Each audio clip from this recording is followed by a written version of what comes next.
Shalom, salam sejahtera untuk kita semua. Perkenalkan, nama saya Denny Firimsyah Gregorius Tarigan dengan NIM 210306036. Saya dari Fakultas Pertanian, jurusan Peternakan, kelas PTNC dan Universitas Sumatera Utara.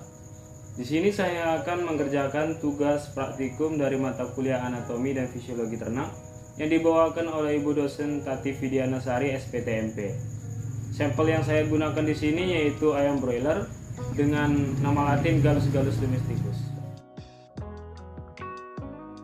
Ada baiknya saya menjelaskan klasifikasi atau sistematika ayam broiler ini terlebih dahulu, yaitu yang pertama ada filumnya yaitu Chordata, kemudian kelasnya yaitu Aves, kemudian ada ordonya yaitu Galliformis, kemudian ada familinya yaitu Phasianidae, kemudian ada genusnya yaitu Gallus, dan spesiesnya yaitu Gallus domesticus.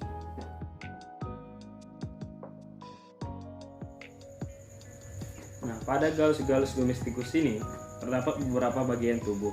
Yang pertama itu ada kaput atau bagian kepala, kemudian ada kolum atau leher, kemudian ada trunkus atau bagian badan, kemudian ada ekstremitas anterior atau bagian sayap, kemudian ada ekstremitas posterior atau bagian kaki, kemudian ada caudal atau bagian ekor.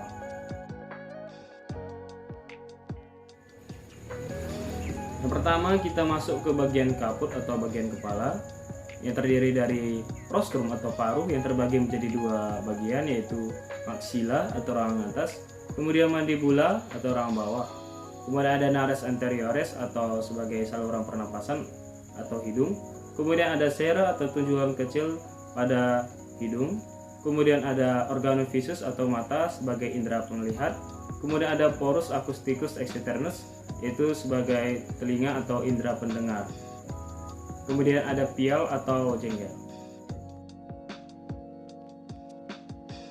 Kemudian kita masuk ke bagian leher atau cervix yang berfungsi sebagai penghubung antara kaput dengan trunkus.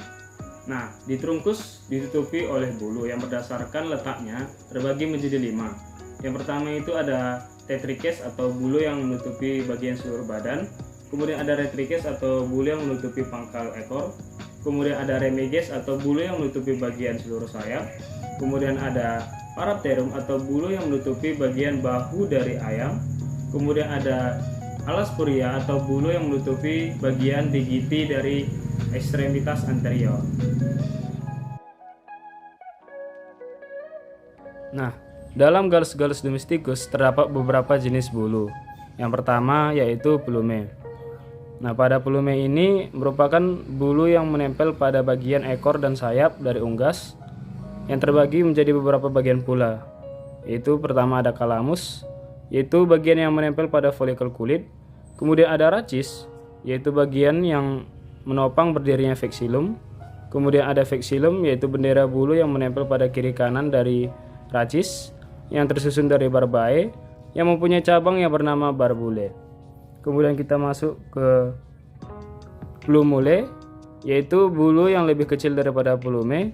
Biasanya berada pada ayam yang sering mengeram atau unggas yang sering mengeram, yang mempunyai calamus yang lebih pendek dan juga vexillum yang lebih halus serta rachis yang lebih lunak. Kemudian kita masuk ke filoplume, yaitu bulu yang lebih kecil daripada plumule yang mempunyai calamus yang lebih pendek dan lebih kecil dan juga mempunyai vexillum yang lebih halus pula.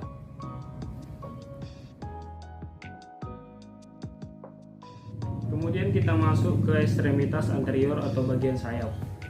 Nah, pada ekstremitas anterior terbagi menjadi humerus atau tulang lengan atas, kemudian ada radius atau tulang pengumpil, kemudian ada ulna atau tulang hasta, kemudian ada ossa carpalia atau tulang pergelangan tangan, kemudian ada carpometacarpus yaitu persatuan antara carpalia dengan metacarpalia atau tulang telapak tangan, kemudian ada digiti atau jari. Kemudian kita masuk ke ekstremitas posterior yang mana di sini terdapat femur atau tulang paha, kemudian terdapat fibula, kemudian terdapat tibiotarsus, kemudian terdapat patella atau tulang lutut kecil, kemudian terdapat tarsometatarsus, kemudian ada phalanges terdapat 4 buah, kemudian ada klau atau kuku.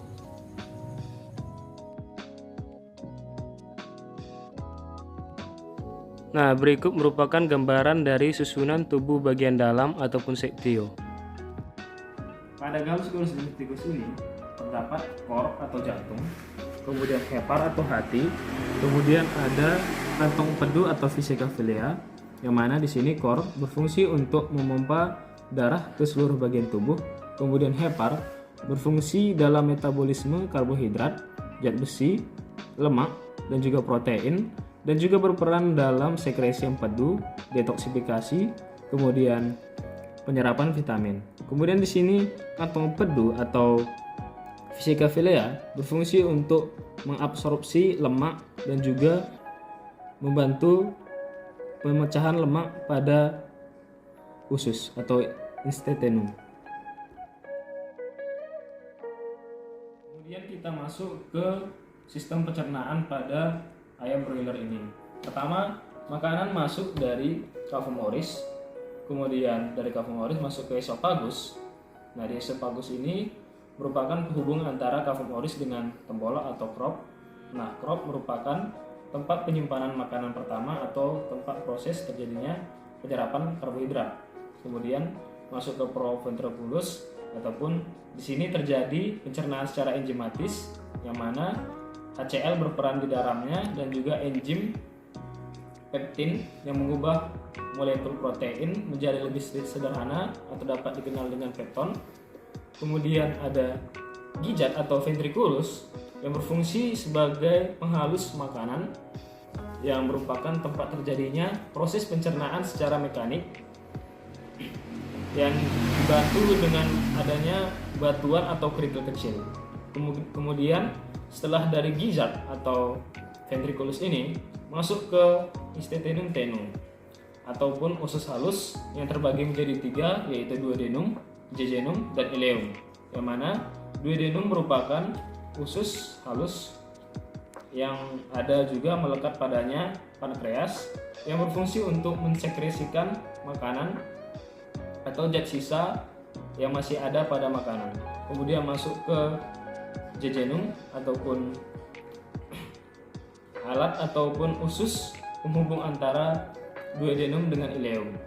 Nah, di jejunum ini terjadi juga proses penyerapan makanan yang masih sisa. Kemudian masuk ke ileum, merupakan penghubung antara ventriculus dengan usus besar. Nah, di ileum masih terjadi proses penyerapan sehingga makanan atau pakan yang dimakan berubah menjadi warna gelap. Nah, di usus besar ataupun terakhir masih terjadi penyerapan, kemudian masuk ke seka, kemudian masuk ke kolon ataupun tempat kotoran sebelum dikeluarkan dari kloaka. Nah, pada kloaka terdapat 3 jenis saluran. Yang pertama saluran urin, kemudian saluran feses, dan juga saluran reproduksi. Nah, di sini panjang dari atau diameter dari crop ataupun kebolok yaitu 4 cm. Kemudian diameter dari ventriculus atau gijat yaitu 4 cm juga dengan lebar 3 cm. Kemudian panjang dari ususnya yaitu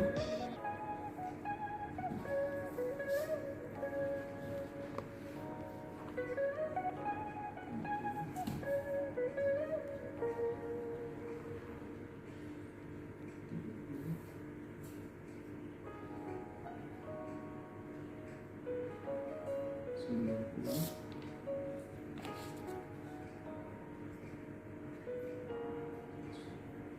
Kurang lebih panjang dari ususnya atau sternumnya yaitu sekitar 125 cm. Kemudian kita masuk ke sistem syaraf pada galus-galus domesticus ini.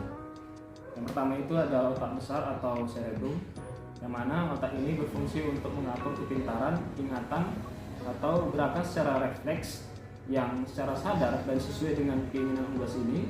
Kemudian ada otak tengah atau mesencephalon yang berfungsi untuk mengatur tingkat kepekaan pada penglihatan dan juga sebagai pusat dari sistem saraf pendengaran. Kemudian ada otak kecil yang berfungsi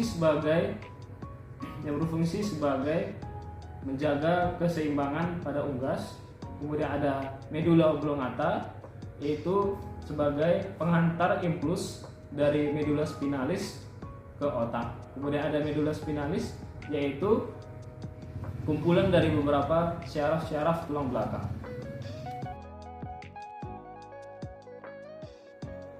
Kemudian kita masuk ke sistem pernapasan pada galus-galus domesticus ini.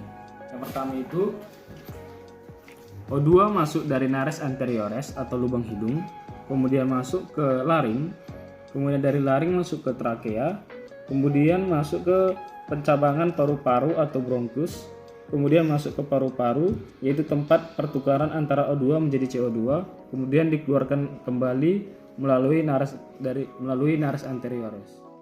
Yang dari saya, apabila ada salah pengucapan kata ataupun kalimat ataupun penyebutan nama dari bagian anatomi ini, mohon dimaafkan. Terima kasih sudah menonton video ini. Jangan lupa di like, subscribe, dan di komen.